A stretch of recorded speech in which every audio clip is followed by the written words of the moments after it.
I think the thing that I always remind myself is that being queer is a goddamn gift. If I could choose to be gayer, I would. Yeah. And this is not something that makes you less than. Like, you are more powerful and you are more worthy of being seen because you are queer. You're not despite being queer.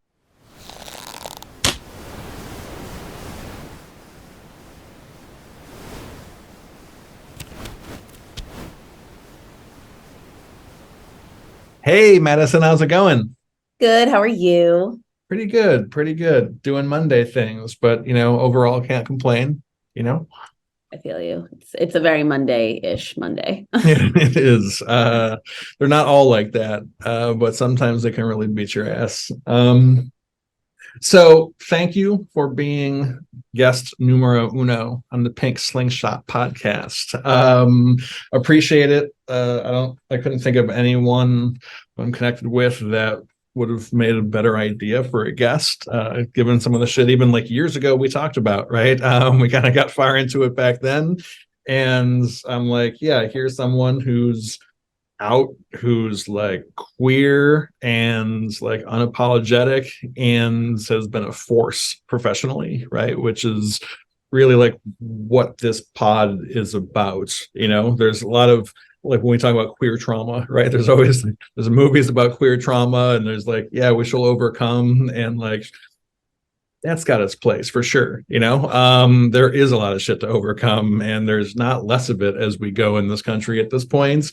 But I did want to kind of tell a story with this pod about not so much about people being professionals and overcoming, their sexuality or their gender identity or any of that kind of shit, and like managing to succeed despite it. There's a lot of those stories out there. I want to talk about people who center the queerness, right? Who are like just out there with it and like, listen, this is who I am, deal with it, and who have then kind of carved a new path and made something of themselves. So you're who I thought of. And Thanks. being here. Yeah, yeah. So for the uninitiated, why don't you just kind of give your little whatever elevator pitch we call it around here, but like introduce yourself to the viewers and listeners. So my name is Madison Butler. My pronouns are she, her. I identify as queer as fuck. And I am a professional public speaker, but I am also the CXO of a cannabis brand based out of Austin, Texas. And I am also a consultant who focuses heavily on what it means to build psychological safety into the absolute DNA of your business, and not just throwing it at HR or recruiting and hoping that maybe it sticks. Wow. Nice. Into the DNA. No Band-Aids, no Band-Aid workshops, no pretend DEI, checking the boxes. Nice. So, yeah, holy shit, I never think about this. I'm going to introduce myself because this might be like the last time in the run of this podcast that I do this. But yeah, I'm Exene Paloma. I'm the VP of Brand Strategy and Success at Renowned Creative. And founder of Pink Slingshots, which, here's the podcast, but Pink Slingshot itself is an initiative designed to like help queer folks, LGBTQIA plus folks get an advantage, frankly, if I can be overt about it.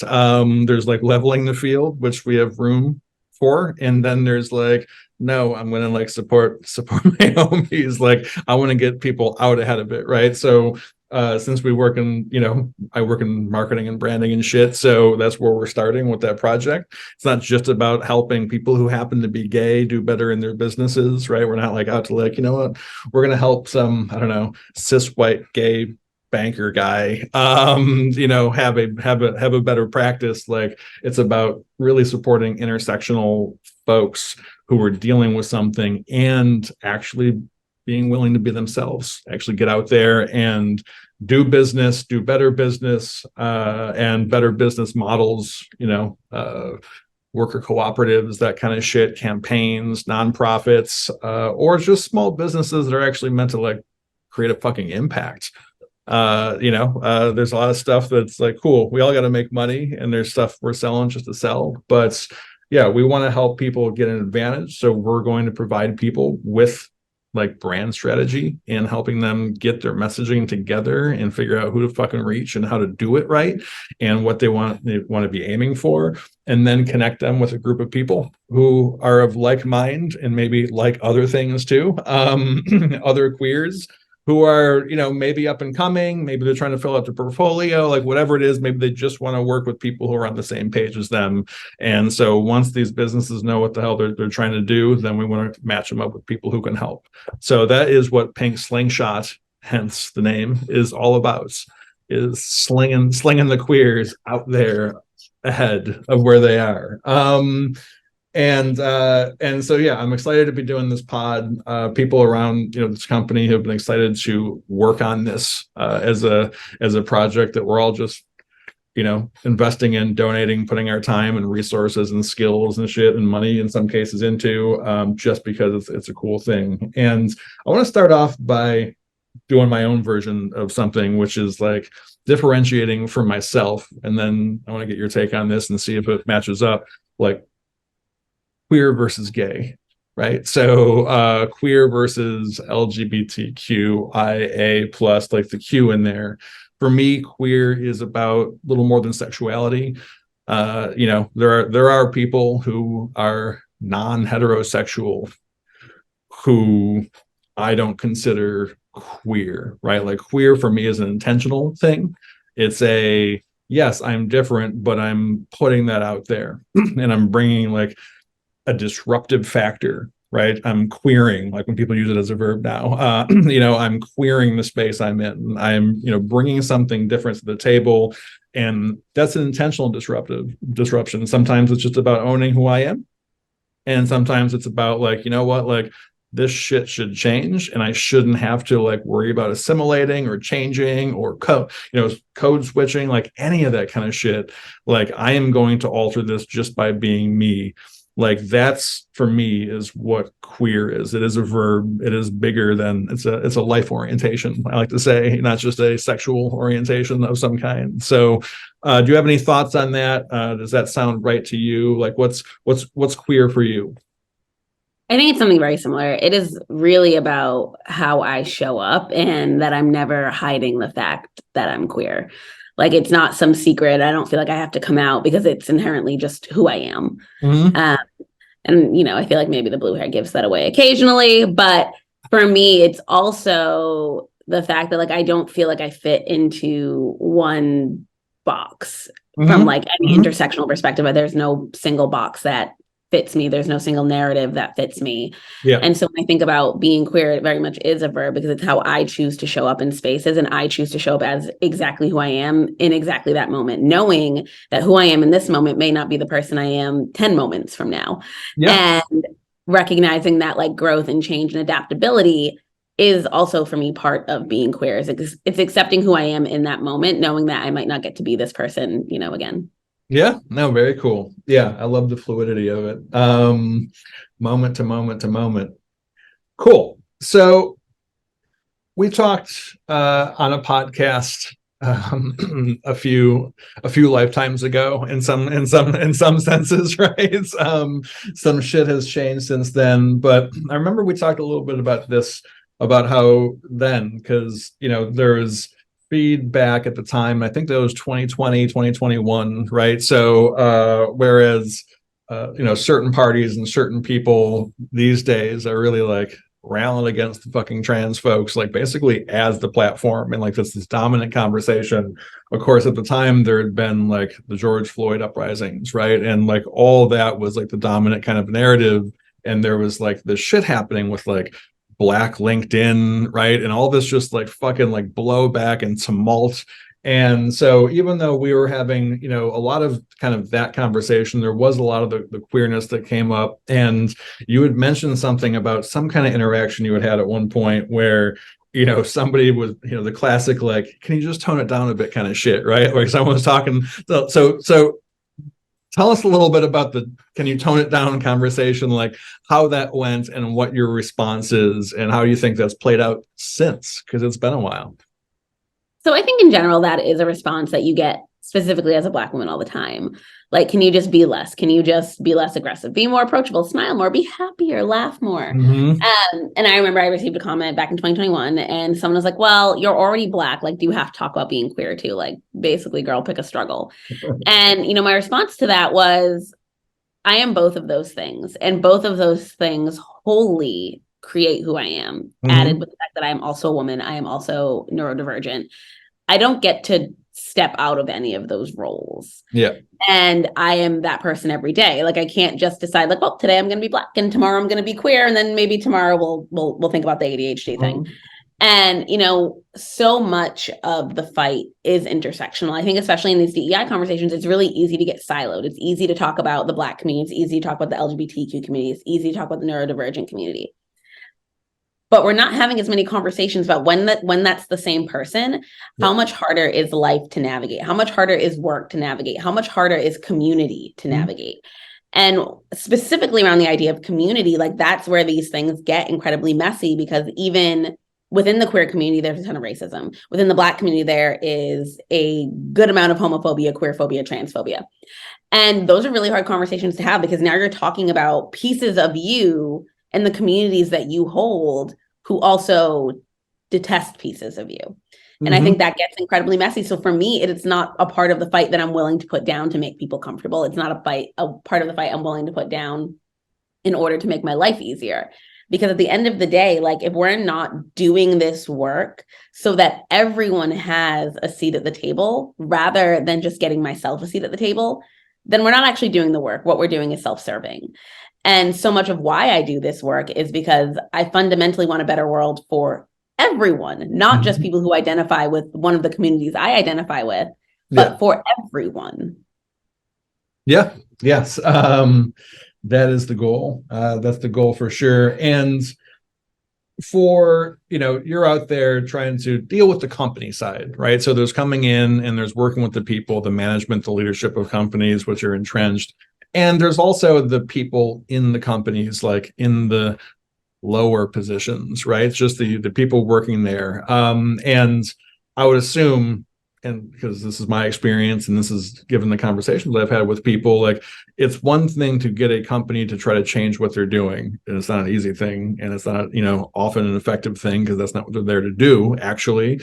But then there's like people being willing still, right, to be who they are, even if the signs are there that the company is accepting, right? Like, the fact that you might be tolerated doesn't mean people are willing to actually trust that and like bring themselves out. And certainly in some cases, right, it's the whole like people shouldn't come out if it's not safe kind of thing, right? Like, do their thing. But this conversation, right, this pod is about not hiding, overcoming, managing to assimilate enough and all that kind of shit. This is about owning the queerness and actually using this to our advantage, right? So in the world of you know, you're in the world, there's some point, there's a pre, right? There's a pre blue-haired Madison out just fucking saying whatever on LinkedIn, you know, like just doing the thing, right? And so having known like both sides, you know, of playing certain games and hiding certain things, and I certainly have a view of both sides as well. But, you know, like for you, how would you say being out, owning it, and like really bringing your queerness to the table has helped? How has queerness actually helped your career, your brand, your fucking goals? So I actually think the most important thing, like, being out has done for me has removed the terrible opportunities from my lab. I think for a long time, I thought I had to tolerate working with people that I absolutely loathe and abhor. And it turns out I don't have to, because if I am just exactly this person, they avoid me anyway. Yeah. And so for me, that has actually been the biggest gift, because I am so much better at what I do when I like who I work with and I enjoy who I'm working with. But more importantly, when I trust that I am safe with the people I work with. You know, your whole life, you're going to work with people who you don't like. However, there's a big difference between like not liking you because like we like different baseball teams Yeah. versus like you're actually going out and voting against my rights, or like you think that I deserve some miserable death because of who I am. And so I have a hard time working with people like that. And for me, the biggest gift has been being able to surround myself with organizations, with clients, with people in my network who genuinely give a shit about this work. And that has made all of the difference, because so one of the things I fundamentally believe in terms of seeking justice is actually also how work should feel. I think a lot of us have been really conditioned to believe we have to trade really big parts of ourselves in order to be a paycheck, a career, a promotion, shit, basic human respect. And a lot of what I focus on is justice in itself is what work should feel like, because you should be able to earn a living and be exactly who you are, because you can't be two people every day and then still expect people to do their best work. Because if I am focusing half of my day on being a completely different person, that's a whole lot of my resources going to something that's not what I do. And I am so much better at what I do when I just show up as is. Sometimes I do my hair, sometimes I don't do my hair. I sound exactly like this all the time. And you know what? I'm not always happy. I'm not always joyous. I'm not always smiling, because that's not always who I am. The world is really messy and like pretty chaotic. So to ask everyone to be like cheerful and joyful all the time is just a wild ask. And for me, that has been monumental in my career, because I've been able to show up and prove how good I am at what I do because I'm giving myself the space to just be. And that has been really important for me, where I was in spaces, previously where, again, like whether it was turning on my phone voice so I sound really friendly, or straightening my hair, or getting up really early so I could plan my Banana Republic-esque outfit. You just don't do your best work when you're not comfortable. And learning to be comfortable has given me a whole new set of standards on what I expect from an employer, what I expect from a client, what I expect from my peers, and holding them accountable to those things. Nice. Thinking of my own experience coming from, and I learned how to be like fitting in to the business world. Right now I've got certain privilege built in, and I talk certain ways so people like will listen. So I have things that have always gone for me if I can just communicate. But having spent some time in a self-help call where basically the whole pitch, right, is like, hey, how do I have to be to get this conversation across, to influence these people, right, which is basic American business self-helpy kind of fucking vibe, is like, who do I have to be to get across to someone and like change it to an outcome that I want? Or like, hey, how about this for an outcome? Like, I can be who the fuck I am and own that. And like, being able to be who I am, being willing to, and yes, losing some folks along the way, right? There are some clients that will never approach the agency because people go looking at LinkedIn first. And they will find some of my life stories on there, and some of my looks. And being able to own that and overcome that. And also, like, when we're talking about like, it's not always joyful. I didn't actually experience joy until I was like, I guess I must have been like 41 or something. Like, I literally, even through all the self-help shit, like was just like, here, I'll be the straightforward, like whatever, that kind of, self-help, get to it, be productive. And I was just like, I'm just not a person. It's not in me. Like, I just don't have joy.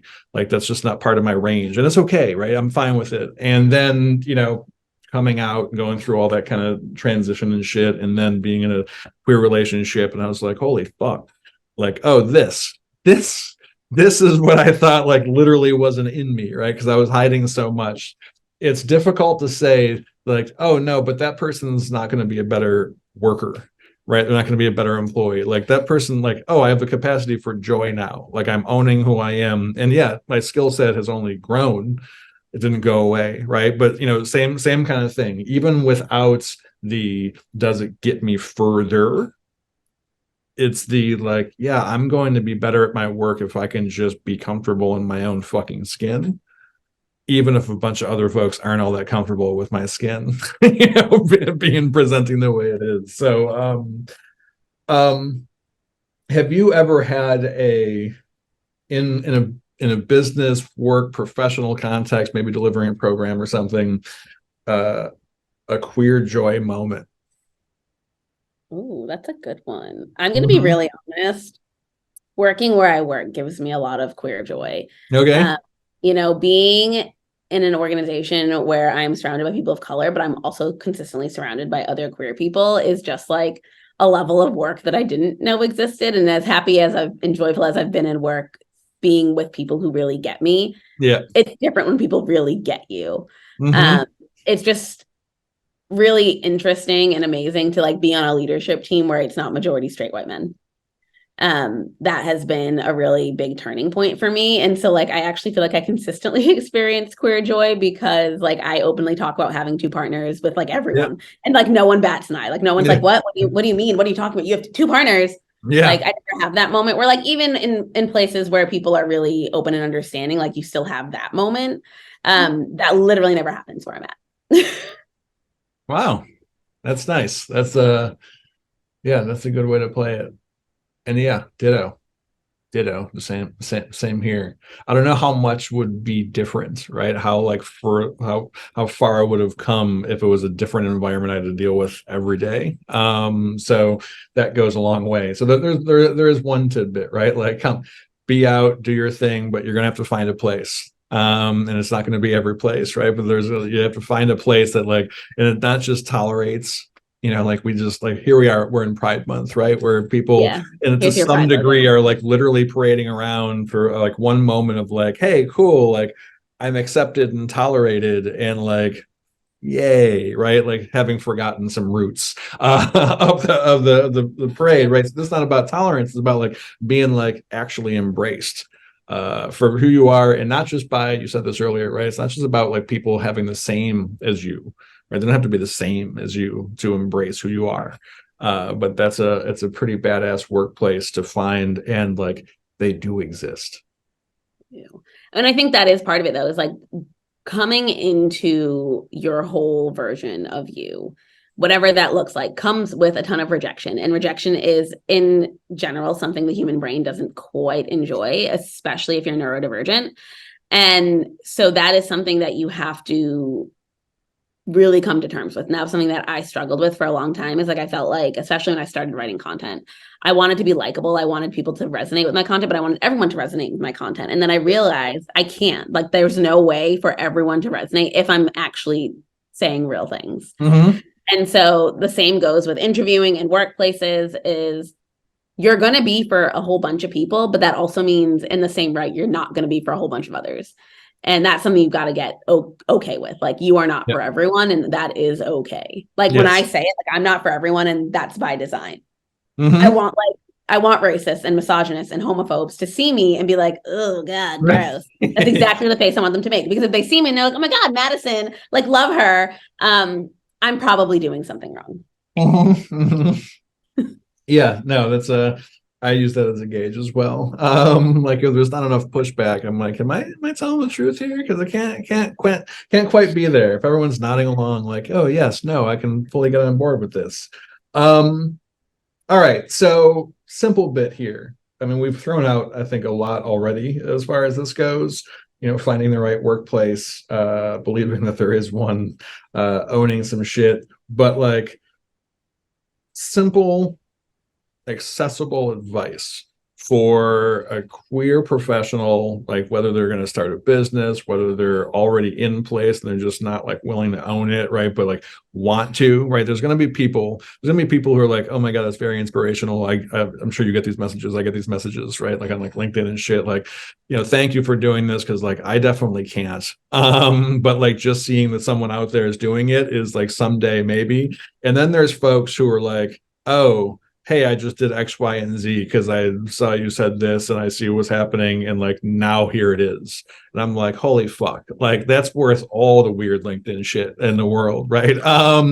Like every one of those little things is worth like the three stupid trolls and the fucking sea liners and, all that kind of stuff. So, like, for those folks, for someone who's just like, oh, I'm trying to move into my space, right? And I'm trying to like be who I am, but like fuck, it's a nightmare culture, and fuck the job market right now. Like the whole economics is like not great. Like, what advice do you have for an up and coming, out and coming, whatever the fuck we want to call it, queer professional to like own themselves and move what they need to move? So I honestly think the most powerful thing for me, and you may agree, and the thing that has been most beneficial to my career has been building community. Building community with people who see me, who get me, and who want to pull up for me in the same way that I will, because that is the one thing I can tell you is the way that we find places of employment that support us is through community. Yeah. Every job I've had in the last probably 6 or 7 years did not come from me cold applying and hoping that they'd like me. It came from an intro in my community, in my network, with people that I've built with. And it is so powerful to surround yourself with people who get you, who see you, who get it, because there are tons of people who don't feel safe to be out at work. And that's exhausting. And it is so important that outside of those 8 hours or whatever hours you're working for work, that you surround yourself with people who really, really see you. Because it is so easy to tuck yourself away at work and then start believing that that is the better version of yourself. That is the version that is worthy of love, of acceptance, of friendship. And so it's so important to remind yourself that no, like you are your best version at absolutely 100. And even if you have to tuck parts of yourself away at work to be safe, that the other version of you is still worthy of love and being seen by everyone else. So for me, like that is some of the best advice that I continuously remind myself is even when I want to be alone and like go lay on my couch for 97 days by myself, community is really, really important. And I guess the other one is even when you have to tuck pieces of yourself away in order to be safe, I think the thing that I always remind myself is that being queer is a goddamn gift. If I could choose to be gayer, I would. And this is not something that makes you less than. Like you are more powerful and you are more worthy of being seen because you are queer. You're not despite being queer. Yeah. Nice. That's for fucking sure. If I was the kind of person who said amen, right? That would be an amen moment. Yeah, and I want to throw in one piece on the building community that, and I know that not everyone's built the same, everyone's got a different brain and stuff, but like building is a verb, and it's not just about like being willing. It starts with being willing to like walk up to what's there for sure, right? There's something already exists, fucking join it, right? There's a whatever queer coffee meetup, right? Go join it. And I say that as someone who like has been willing to do that. Right. Like I went and looked and I found the groups like this is totally fucking foreign. And like I found a coffee group. I found a monthly queer coffee meetup that I now co-organize. And that's how that shit goes. That like two of my best friends for like the last 2 to 3 years, like I met them both like 2 months apart in that group. Right. So like that is where you find it. Like that's the friend group. I've had the same experience with the jobs too, but also sometimes you got to like make the shit. Like there are sometimes, and like, you know, I don't want to get into like, because we're all actually creative if we let ourselves be, you know, but like if it's not there, like the cavalry might not be fucking coming. Like you might have to like make some shit. So maybe there's not a group waiting for like start one. Like it's really not, I'm going to say this knowing that for some people it's harder than others, but more so than any time in history, right? It's not that fucking hard to like create an online community or go online and be like, listen, I'm going to be over here at this place, right? Somebody wants to show up. Here's 2 interests that we have in common. Come fucking get me, right? Like people, like I matched with queers on like, I don't know, like apps, field, like better apps than the terrible apps, right? And like, it's like, oh, hey, I'm looking for a ropes group, right? I'm interested in learning shibari. I've been seeing like that around for like queer specific folks. I'm like, yeah, no, I'm not aware of one right now because post-pandemic. But like shit, like, yeah, if you want to like learn enough to like start facilitating, I'll start inviting people. That's what I do. Like I'll plug in my skill set and like we fucking made one, right? Like, hey, I had the same conflict with like I don't want to be working with or for people, right, that are pieces of shit that like ultimately like it's not just about I don't get along with like this particular person, like, oh, I know that when we part ways after this meeting you're going to go and you're going to put your resources, like we're a fucking marketing agency, right? Like our job is to have other businesses do better basically, and like I'm going to help empower you in the world, and you're going to dedicate those resources to fucking like opposing my existence, right? To making it dangerous and deadly for me and people I love. Like, fuck no. So then we pull out of those fucking things. And I'm like, all right, well, I'm going to dedicate some of my resources to making something that's like totally against that. And it's purely about like lifting up the people and protecting the people. And here we are. So like, find community, take advantage of community, build it in that way. But also like, if there's none where you are, like fucking build something. Like you can create something. And if you need help, there's people like us who are willing to get out front a little bit and take some arrows, take some bullets, and run our fucking mouths.